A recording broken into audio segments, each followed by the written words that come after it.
If you have ever read a broker package from Marcus and Millichap, if you have ever gotten an email about a webinar or about some new data that Marcus and Millichap has, which I'm sure everybody watching this has because you're one of the 800,000 plus people on their newsletter list, then all of that information, all of that webinar data has come from this man, the chief economist, as I refer to him as. I think his formal title is SVP of Analytics or something like that. But to me, he's the chief economist of Marcus and Millichap, and every Marcus and Millichap broker knows this man. He's beloved by all. So next time you can say, oh, there's my friend, John Chang, at the Best Ever Conference, and any Marcus and Millichap broker will perk up their ears a little bit because you know John. So, John, very excited to have you with us. Again, welcome back to the Best Ever Conference. Let's hear what 2021 has in store for all of us. Thank you so much, Ben. And, you know, they were talking about rock stars, and I have to say, Ben is a rock star. He's put on what has become my favorite conference to participate in.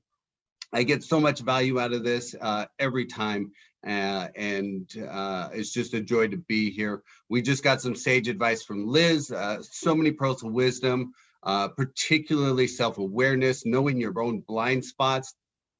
Because, you know, like all of us, I'm a people person, damn it.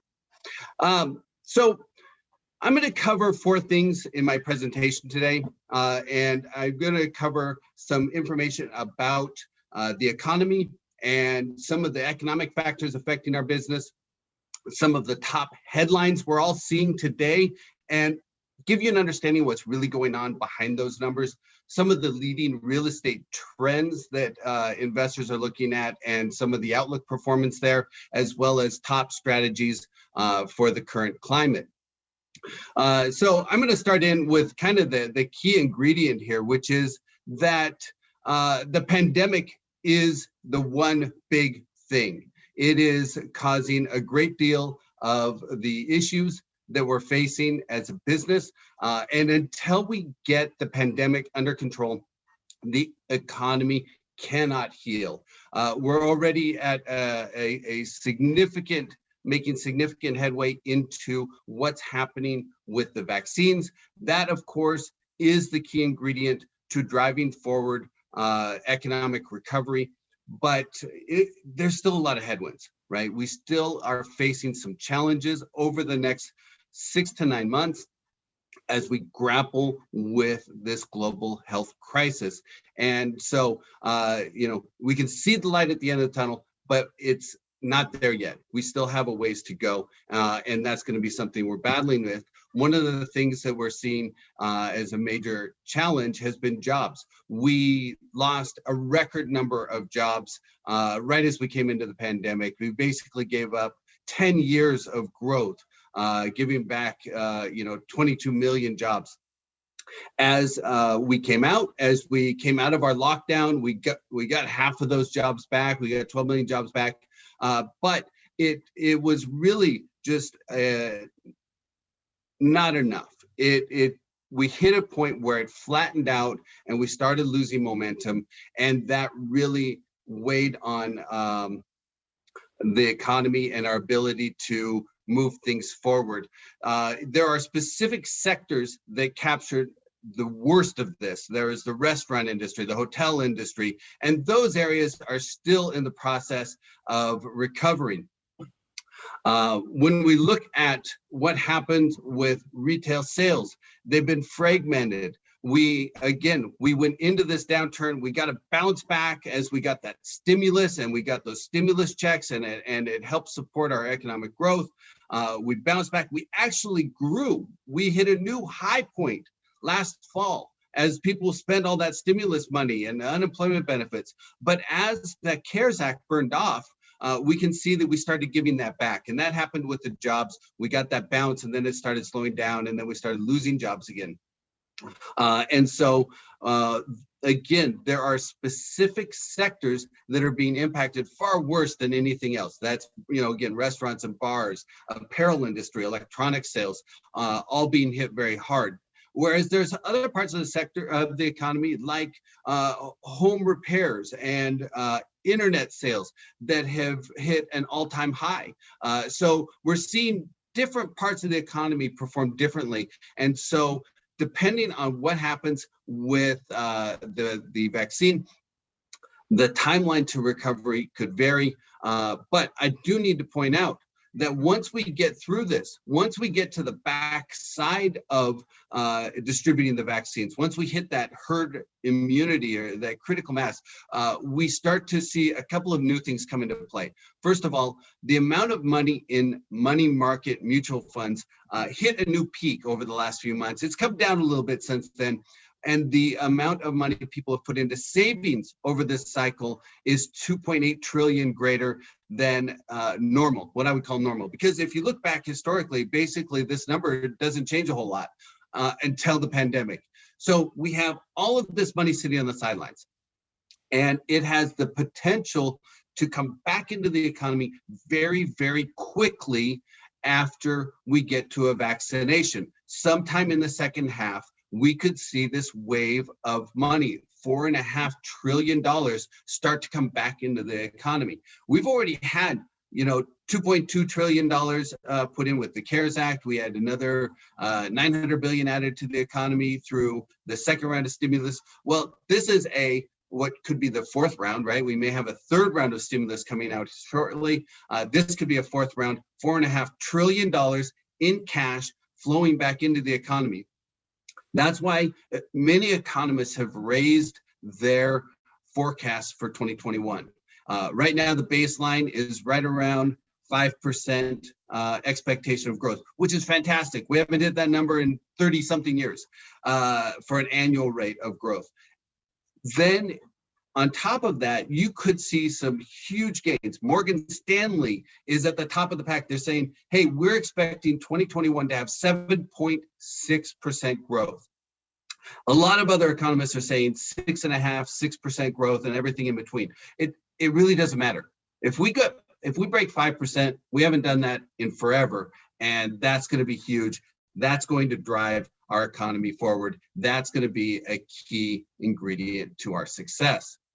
So now, one of the other things that, as I was preparing this, I saw so many debates happening online and in the news and arguments, and I look at so many of these things, and I just shake my head because I don't know where people get this information. It doesn't make any sense to me. So I want to dispel some of these top myths that I see all the time. Let me get that click. So the first one is that there is this huge wave of evictions coming, that as soon as these restrictions on evictions burn off, as soon as we get to the other side of this, and all these evil landlords are getting ready to kick all of their tenants out because they haven't been paying. But the reality is far different from that. What we're seeing across the media is that rent collections are actually far better than people expected. Things are actually going relatively well. Yes, they're down. And if you look at the graphic there on the bottom left, you can see that the spread between those two lines has widened up. That's because the first package of stimulus was burning off and the second round hadn't started in yet. People's unemployment benefits were burning off. People didn't have cash anymore. They'd burned through their savings, and their ability to cover their payments was becoming a challenge. So yes, rent collections have tapered a little bit. The spread, and I compare it between 2019 versus 2020. The news always talks about, rent collections are only 90% or 85% or whatever it is. But you have to compare it to 2019, right? What's our normal behavior? And that's where I'm drawing up that spread. It varies by class. That's those bars in the top left-hand corner of the slide. And then if you look at the map, you can also see it varies dramatically by city and by metro. It's hard to remember this. We're all living within the context of our own little world. And if you live in the Northeast right now, you're thinking about snow. And I'm in Phoenix right now, and I'm looking out, and it's sunny and 80. So there's your own reality within this, and that's true with the pandemic. When you look, if the experience of somebody in San Francisco is entirely different from the experience of somebody in Dallas. So you have to look at what are the rent collections doing in different cities across the country. How are they performing? What about my asset class? What are the experiences there? But I can say that the numbers tossed around in the headlines are not going to materialize. They're exaggerating this to capture the headlines. The next big topic I see all the time is this wave of distress, right? That there's this huge issue with investors' ability to pay for their properties, and you see these distress numbers, and that there's going to be foreclosures, and there's literally hundreds and hundreds of billions of dollars in distress funds targeting assets that are going to come to market when the owners can't pay. Now, this has been a very severe recession. We fell into a very big hole economically, and we've had those challenges, but we are definitely not seeing a massive wave of distressed sales. In fact, distressed sales are only about 1% of the total right now, and I don't expect a huge wave to come afterwards. When you look at the CMBS loans, that's those bars on the right, and compares the peak of the financial crisis against the current situation. Industrial, 1.3% of industrial loans are 60 days late. 2.5% of apartment loans. These numbers are well below anything that anybody would call a distressed market. Of course, if you look at retail and you look at hotels, yes, there are a lot more late payments, particularly in CMBS, but I can say CMBS, the number that gets thrown around all the time, because that's a number everyone has, it only tracks CMBS loans. Well, the CMBS lenders were the ones who were not giving forbearance. So they're the ones who have the most late notifications. If you look at local banks, which are the biggest lender right now, they have very little loans that are late because they were partnering with their investors and helping them get through this. This is why your lender becomes such an important part of your team as you're going out and looking at how do you acquire assets. Lenders are a critical part of that, and they are a team member just like everybody else. Make sure you have the right lender. Make sure you understand the types of lending that you're going to be using. They have different strengths and weaknesses and are applied to different parts of the business. When you look at the big one, the other big one was that this is the death of retail. And I've been listening to this for the last, 5-10 years. It's not true. There are parts of retail that are going to be impacted. When you look at the vacancy rate change, year-over-year vacancy rate change of different types of retail centers against different other types of investments like apartments and like industrial properties, actually the movement in vacancy rates has been comparable for the most part. Now, you got those old shopping malls out there. Yes, absolutely, they're a problem. They're not going to be fixed soon. And that's where a big chunk of that vacancy rate's coming from. And that's where you're going to see challenges. Those are really redevelopment projects. But when you look at, your neighborhood and community centers, I've been working with investors a lot on those lately. Those neighborhood centers with a grocery store and a lot of necessity retailers are great. So they're doing very well. Next thing is that the rent collections at retail have actually almost fully recovered along a huge portion of the spectrum. If you look on the right side of this, if you look on the right side of this graph, you can see that there are sectors that face headwinds, things like health clubs and entertainment venues, restaurants, not all paying. That's where you're going to see problems. But if you've got a bank and a grocery store and a pharmacy and a home improvement store in your retail center, you're doing great. So you got to look underneath the surface when you see things in the media. Don't take it at its face value. Shifting over to some of the key trends and what we're seeing there, we look at the apartment supply and demand trends. The net absorption has actually been holding up very well, but we are facing record levels of construction. So when you look at the right-hand graph here, you can see the Class A vacancy rate is coming up very dramatically. The Class B and Class C are pretty stable. in fact, darn near record low vacancy rates. So those are doing very well, but we are seeing record levels of construction in 2020, and we will see about the same level of construction in 2021. But then it's going to taper. And it's going to taper for all property types, the pace of construction. First of all, because of the pandemic and the construction pipeline, but second of all, because the cost of building materials are at a record high as well. That's lumber, that's concrete, that's copper, that's all the things you're putting into a building are really at an elevated price point right now. And that makes it difficult for builders to get a project to pencil. Next thing, I want to talk a little bit about self-storage. And again, as we went into the pandemic, a lot of the self-storage investors were cutting their rates and saying, oh man, we're going to be in for some tough times. It actually turned out not to be a tough time for self-storage. In fact, the national occupancy rate in self-storage hit an all-time high in the third quarter of last year, which is our most recent data.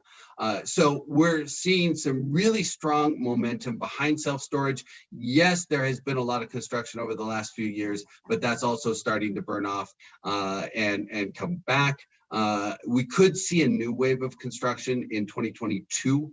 I don't know yet. It's speculative, but one thing about builders is that when they see something hit a record high occupancy rate, they want to go ruin that for everyone. So there you go with that. The next thing, I'm going to touch on all these other different property types very briefly. As I mentioned, retail doing better than most people expect. Vacancy rate up to about 5.6%, and it's going to continue to climb this year. I think there's a lot of dark space out there that hasn't been captured in that number yet. When you look at office, basically leasing activity is on hold. There's a lot of uncertainty. People don't know if they're going to come back after the vaccine or not, but it is still unknown. We'd had this terrible negative absorption because nobody was leasing anything, so vacancy shot up. We're not at a peak yet. We could reach a peak in 2021, but it's still unknown. And then industrial, which everybody is loving right now, is going to continue to outperform, but there is always the construction wave on that one as well. I'm going to talk a little bit about some of the key strategies as we move toward a wrap up here. We're navigating what has turned out to be this massive black swan event. It has significantly impacted our business. And we all had plans, right? 2 years ago, a year ago, we all had plans of what we were going to be doing, where we were going to go, how we were going to invest. And everybody has a great plan until they get punched in the mouth, according to Mike Tyson. And I think he has a pretty good knowledge of that.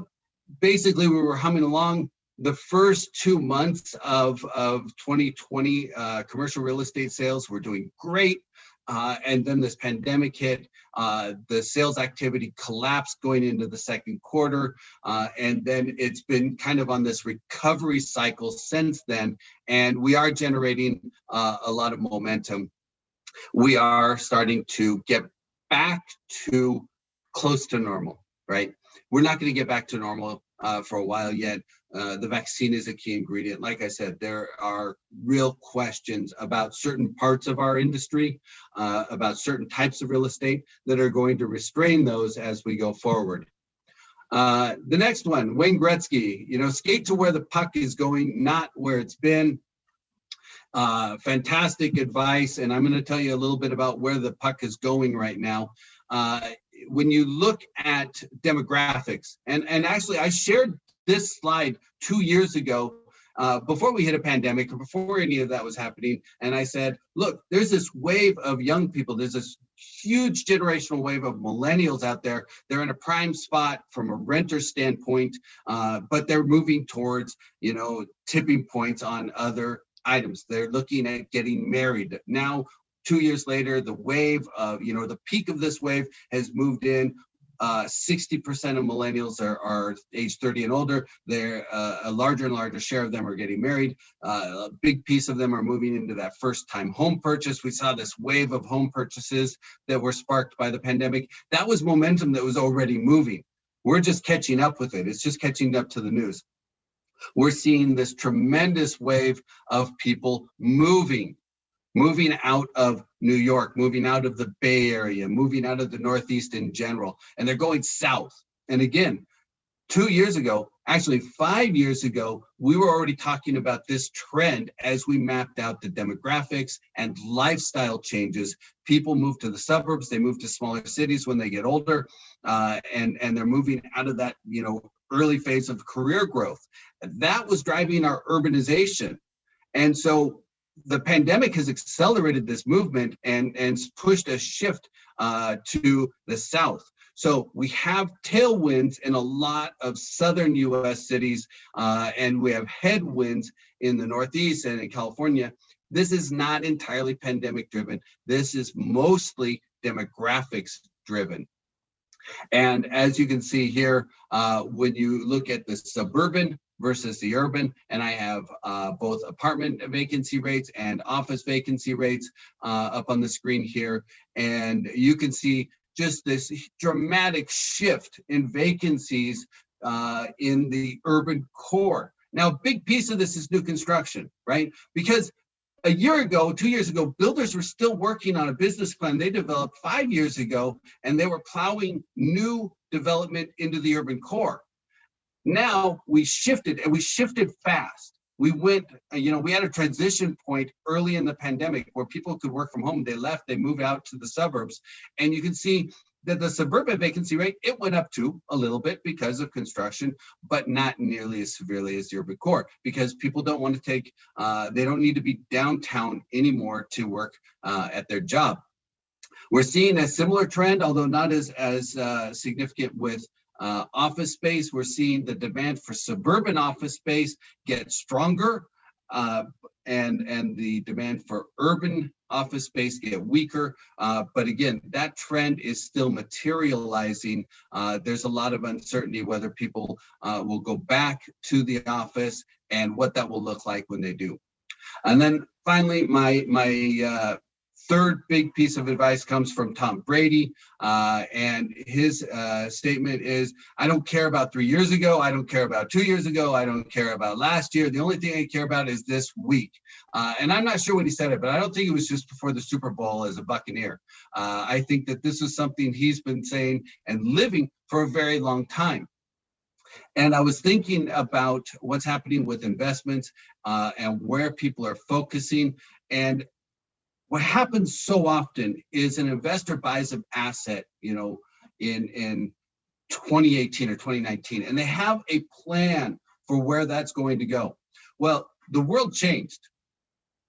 And when the world changes, you have to adapt your strategy. Don't stick to the plan you made 2 years ago. It may be a great plan, it may still work, but don't simply stick to your guns because you think you need to.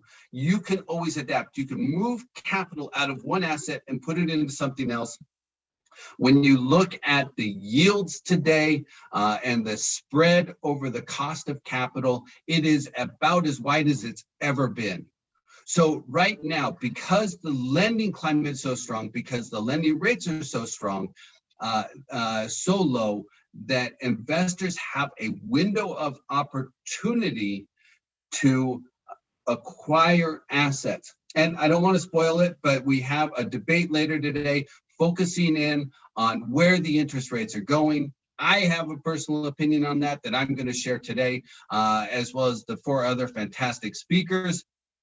But so I'm not going to spoil it. But I think that this window we're in today with very low interest rates and stable cap rates really is something people should be considering as they make their investment decisions. Don't fall in love with the assets you bought 2 years ago, 3 years ago. You need to remember this is about return on investment. And if you need to reset your strategy like Tom Brady, then you should do that.